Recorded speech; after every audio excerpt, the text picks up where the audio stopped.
मर्जी में आए, जो तुम्हारी इच्छा में हो, कुछ भी बोल ले। क्या बोलूं मैं? नहीं तुम क्या।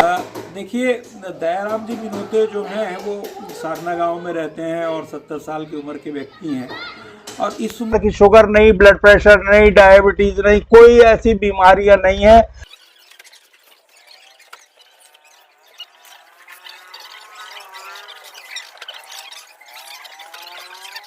नाम दादा आपका? दयाराम विनोते। दयाराम जी विनोते, 70 साल की उम्र है, सारना गांव में रहते हैं। और घूम करके ये अपने, इनकी एक साइकिल है, वो भी हम आपको अभी दिखाएंगे उसको। वो साइकिल में ये घूमते हैं, अपना इनका एक बैग है, ये पॉलिश करते हैं। और अभी इस उम्र पे ये पैसा भी कमा रहे हैं, और इस उम्र पे ये इतनी मेहनत कर रहे हैं। और एक आपको दादाजी कोई बीमारियां आती क्या? नहीं आती। इनको कोई बीमारी, किसी प्रकार की शुगर नहीं, ब्लड प्रेशर नहीं, डायबिटीज नहीं, कोई ऐसी बीमारियां नहीं है। किसी प्रकार का कोई दुर्गुण व्यसन इनके पास नहीं है, सिवाय ये कि थोड़ी बहुत ये रात में हल्की फुल्की शराब पीते हैं। और मैं इनको ये भी सलाह दिया हूँ कि रात में हाथ पांव दुखते तो आप गोली खा लेते हो क्या? तो मैंने इनसे कहा कि नहीं, ये गोली भी ना खाएं अगर। और अगर ये जितनी मेहनत करके ये अपनी दिनचर्या कर रहे हैं, साथ में ये अपना खुद का खर्चा सब निकाल रहे हैं, घर को भी मदद करते हैं, तो इतनी एक 70 साल की उम्र के आदमी का आजकल हाल क्या हो रहा है? लोग तो कम उम्र में मर जा रहा है। क्या दादा? और कहा लान मर रहे कि काम ही नहीं करे, कच्चू तो शरीर के हिलावे डोलावे नहीं, और खाना बेगजब खाने लगा। तो खाना ज्यादा खाए और चले फिरे नहीं तो बीमार पड़ जाते के। सच की झूठ बताओ तुम? सही बात। अब तुम जरा कछु तुम भी बोलो यार। तुम ही बोलो, तुम तुम बोलो यार, तुम आई जो मर्जी में आए, जो तुम्हारी इच्छा में हो, कुछ भी बोल ले। क्या बोलूं मैं?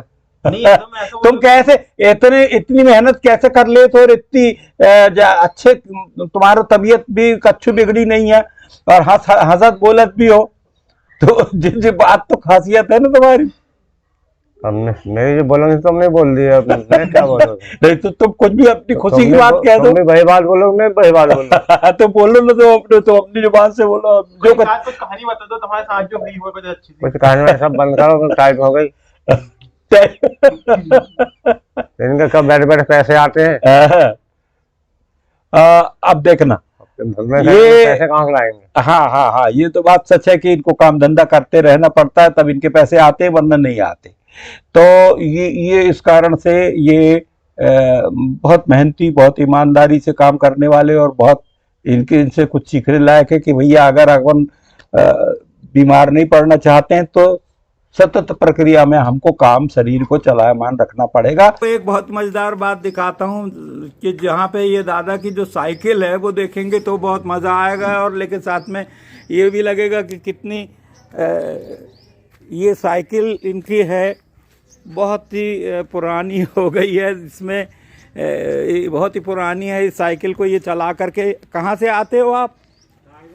सारना से ये आ रहे हैं, और फिर अभी वापस सारना जाएंगे। ये देखिए, इसमें एक पैडल लगा हुआ नहीं है, और ये चेन कवर भी इसमें नहीं है ना। तो ये ऐसी साइकिल को भी ये बढ़िया ताकत से चलाते हैं और स्पीड से चला करके आते हैं। हमारी इच्छा है कि इनकी साइकिल को अच्छा बढ़िया सुधरवा दें, और हम करेंगे उसके लिए, इनको पैसे देंगे। लेकिन पैसे पिछली बार भी दिए थे, पर इनने साइकिल नहीं सुधरवाए। देखिए, दयाराम जी विनोते जो हैं वो सारना गांव में रहते हैं और 70 साल की उम्र के व्यक्ति हैं, और इस उम्र में वो काम कर रहे हैं। और आश्चर्यजनक बात यह है कि वो किसी प्रकार के कोई बीमारियां उनको नहीं हैं। और जो लोग घर में बैठ गए हैं या किसी तरह से कोई काम करने की प्रवृत्ति में नहीं है और शरीर को हिलाते डुलाते नहीं है, वो तरह तरह की बीमारियों के शिकार हैं। और अब एक और मज़ेदार बात आप देखेंगे, इनके चेहरे पे एक अच्छी प्राकृतिक मुस्कुराहट है, हंसते हैं और खुल करके बात करते हैं। जो कुछ कहना रहता है एकदम साफ साफ कहते हैं, कहीं कोई दुराव छिपाव नहीं है, कोई बनावट नहीं है, फॉर्मेलिटी नहीं है। ना खुशी होगी ना खुशी, खुशी होगी खुशी। मतलब बिल्कुल एक natural connected to the nature, the very base very core of the nature. कोई बनावट नहीं है, कोई टेंशन नहीं, किसी प्रकार से अपने आप को सजा धजा करके प्रस्तुत नहीं कर रहे हैं। और ये एक जो क्वालिटी है, अभी देखिए इसमें कोई बीमारी नहीं है, कोई इनको डिजीज़ नहीं है, शुगर नहीं, ब्लड प्रेशर नहीं, हार्ट अटैक नहीं। 70 साल की उम्र में अगर कुछ हुआ रहता तो ये तो सर्वाइव ही ना करते। तो अब आप देखिए कि कितना हम लोग नेचर से दूर हो गए हैं, हम अपने स्वभाव में नहीं जी रहे हैं, हम नकलीपन में जी रहे हैं। यहाँ मैं दयाराम जी को मैं दिखा रहा हूँ, मैं इनके कमेंट्स को यथावत रहने दिया हूँ, और वो आप उसमें ध्यान से देखेंगे तो वो ये कह रहे हैं कि ये तो डॉक्टर साहब को तो बैठे बैठे पैसे आती हैं और मुझे तो घूम के कमाना पड़ता, काम नहीं करूँगा तो पैसे नहीं आएंगे, मेरे को जाने दो। He was so clear in his approach. वो बिल्कुल सही कह रहे हैं कि भैया मेरे को तो जाने दो तुम। तो हम लोग तो उनको एक सामने लाना चाहते थे कि भाई ये देखो, स्वस्थ रहने के लिए बहुत दवाइयों की ज़रूरत नहीं है, और सिर्फ आपको नेचर से कनेक्टेड रहो, अपने आप से कनेक्टेड रहो, अपने स्वभाव में जियो, नकली बनावटी कोई चीज़ मत करो। जीवन में आप आनंदित रहोगे और स्वस्थ रहोगे, और कर्म करते रहो। जो भी कर्म आपको मिला हुआ है भगवान की कृपा से, जो आप जीवन में आपको उपलब्ध है, आपके सामने जो काम है आप उसको करते जाओ। काम कोई छोटा और बड़ा नहीं होता। नमस्कार।